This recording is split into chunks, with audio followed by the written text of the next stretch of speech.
Welcome বন্ধুরা, আশা করছি সবাই খুব ভালো আছো। আমরা হোটেল থেকে চেক আউট করে বেরিয়ে গেছি। আজকে আমরা কলকাতা ফিরবো। আমাদের এখান থেকে কলকাতা যেতে লাগবে মিনিমাম 4 ঘন্টা, ইনক্লুডিং আওয়ার লাঞ্চ ব্রেক।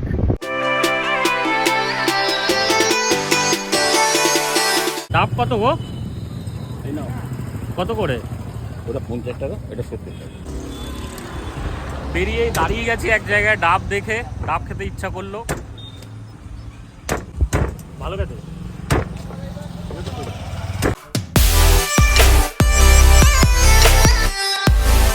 আজকে রাস্তা একদম ফাঁকা আর ওয়েদারটাও খুব ভালো হয়ে গেছে। এই ওয়েদারটা যদি কালকে হতো তাহলে একটু বেশি ভালো হতো আমাদের জন্য অ্যাটলিস্ট। কাথির মোড় ক্রস করছি।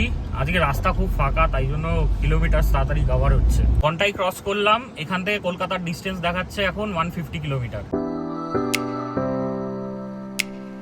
আপনারা বুঝতেই পাচ্ছেন মন্দারমণি থেকে ফেরার সময় আর এনার্জি থাকে না, তাই চায়ের দোকানে দাঁড়িয়েছি চা খাবো বলে। কলকাতার এখান থেকে 107 কিলোমিটার। আজকে তাড়াতাড়ি ডিস্টেন্স কভার হচ্ছে কারণ রাস্তায় সেরকম একটা গাড়ির চাপ নেই, খালি আছে রাস্তা। নন্দকুমার ঢুকছি, তাড়াতাড়ি চলে এসছি।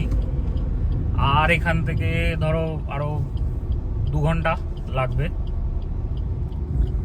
এই নন্দকুমার ক্রস করছি আমরা। কোলাঘাট ক্রস করছি, এখান থেকে আরো 1 ঘন্টা লাগবে। কোলাঘাট থেকে বেশ অনেকটা এগিয়েছে দাঁড়ালাম এখানে একটা চায়ের দোকান দেখে। চা পা খাবো আবার, তারপর আবার এগোবো।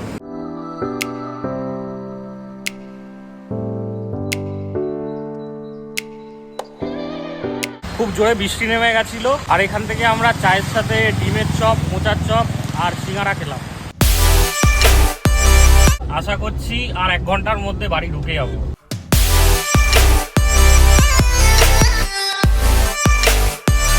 খুব জোর বৃষ্টি নেমে গেছে, ব্যাস রাস্তায় ট্রাফিক না হলেই হলো, নাহলে লেট হয়ে যাবে।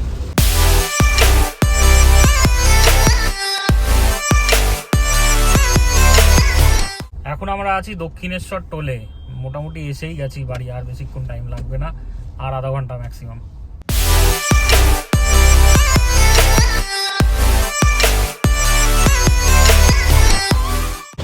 এখন দক্ষিণেশ্বর পৌঁছে গেছি।